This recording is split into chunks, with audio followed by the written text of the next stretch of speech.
Hey, it was good, you too. Welcome back. Welcome back to Jay Breezy Live. Hey, man, how y'all doing, man? Road to 10k subscribers. Thank you. It's love support, man. Like y'all, I'm saying, I'm working on trying to get more consistent on this channel. But I'm going to wait.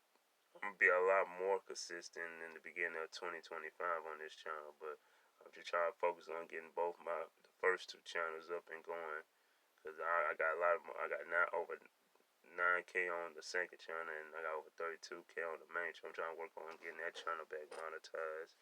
And my second channel, you know what I'm saying? I'm trying to grind hard on both. I'm working on trying to, like I said, I'm start posting over here and there. Because 2025 is the year I'm definitely going to be consistent over here. Y'all going to be seeing 3 to 5 over here too. 3 to 5 on the second channel. We're going to work on a lot more because we got a different type of content coming up on the main channel. But anyway, y'all, from CBS News, this is going to be between Donald Trump and Kamala Harris. Why Trump is campaigning in confidently blue Colorado. So I guess he campaigning in Colorado. So what he comfortable there or whatever to do that. Well, I don't know. We're gonna see what this is about. Who y'all going for? Y'all want Trump back in the office? If y'all do, y'all crazy. Y'all talking about I'm going for Kamala Harris, bro. You know what I'm saying? I believe she might do something in our office. We'll probably have our first lady president. We got that want Hillary to be president. We might have our first lady president, bro. Both Vice President Kamala Harris and former President Donald Trump are campaigning in western swing states Friday. Harris rallied in Arizona for the second day in a row, taking hits at her opponent while speaking at an event for Republicans supporting Harris. Trump, meanwhile, traveled to Nevada after speaking in Aurora, Colorado earlier in the day. The Republican nominee previously pushed false conspiracy theories about the city being overtaken by Venezuela migrant gang members. But my message today is very simple. No person who has inflicted the violence and terror that Kamala Harris has inflicted on this community can ever be allowed to become the president of the United States. We're not going to let it happen.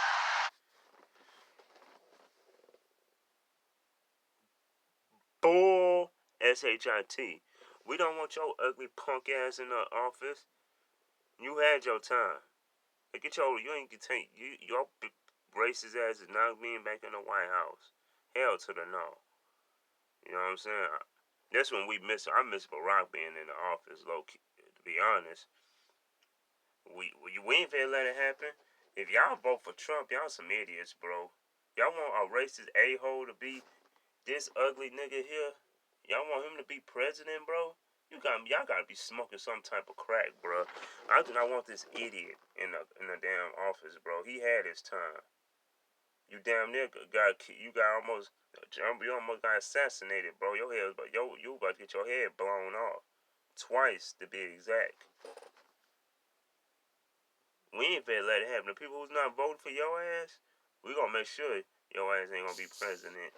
That's messed up, bro. That shit just pissed me off. That Kamala Harris has inflicted on this community can ever be allowed to become the president of the United States. We're not going to let it happen. You just talking shit. There's this kind of backward thinking coming from some folks that suggests that the measure of the strength of a leader is based on who you beat down, instead of what we know, which is the real measure of the strength of a leader is based on who you lift up. That's strength. Facts. Speak it, Kamala. Speak it, man. Speak it. Don't let Donald Trump bug ass hell to the no. Based on who you beat down. I like that. Kamala Harris. I like that. Kamala Harris has inflicted on this community can ever be allowed to become the president of the United States. We're not going to let it happen. There's this kind of backward thinking coming from some folks that suggests that the measure of the strength of a leader. The reason I did that means F Trump. I just blocking it. President of the United States. We're not going to let it happen. There's this kind of backward thinking coming from some folks that suggests that the measure of the strength of a leader is based on who you beat down, instead of what we know, which is the real measure of the strength of a leader is based on who you lift up. That's strength. Right. Speak it, Kamala. Two very different messages, different tones. CBS News chief election and campaign correspondent Robert Costa joins me now. So, Bob, Colorado, it's not a swing state. Harris is comfortably carrying it, just as Democrats have since 2008. So, what is Trump hoping to accomplish by being there?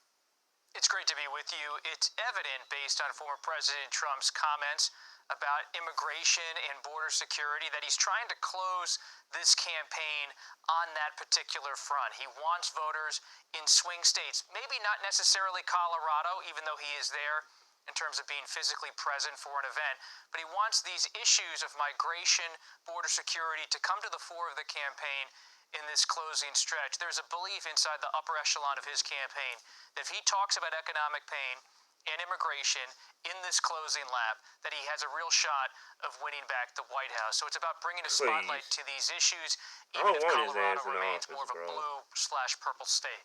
Well, let's talk about an actual swing state, Arizona. Harris is there. What's her strategy? For Vice President Harris, this is about trying to be competitive in Arizona. Democrats were competitive there in recent cycles. There's an expectation that Democrats have a real shot at winning Arizona this time around. The Senate candidate in Arizona, Ruben Gallego, a congressman, is doing very well in his race against Republican Kari Lake.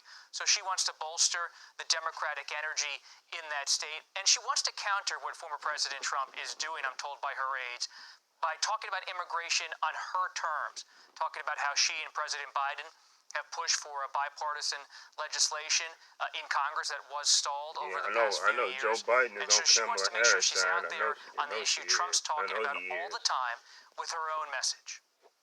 And let's talk about another former president, in this case, Barack Obama. He was rallying for Vice President Harris for the first time. It's kind of the final stretch, so what really stood out to you about his messaging, and how effective do you think he is out there on the campaign trail for her? It was a long drive back to Washington, D.C. for me last night from Pittsburgh, Pennsylvania. Sure. I covered former President Obama as he spoke at the University of Pittsburgh to a group of college students and Democrats from Western Pennsylvania. It's clear by listening to former President Obama that he wants to motivate Democrats, and he wants to try to stitch together his own coalition from 2008 and 2012 and have that coalition come together for Vice President Harris. That entails college students. Shout out to Barack. Hey, Barack. Democrats, suburban Democrats, moderates, urban voters, Black Americans, Latino Americans, and others in places like Western Pennsylvania. And he knows that Trump has real support in that region. And so by getting the Obama voter to be reminded that the Democratic Party still stands with them, especially working people, labor members, that's really important at this point for Vice President Harris. All right, Robert Costa, thank you. Thank you. Shout out to Kamala Harris. She gonna win. Uncle Trump talking about it. But anyway, y'all, man, make sure y'all like, comment, subscribe. Your boy Jay Breezy. See you in the next live reaction. Road to the 10K, to the 10K.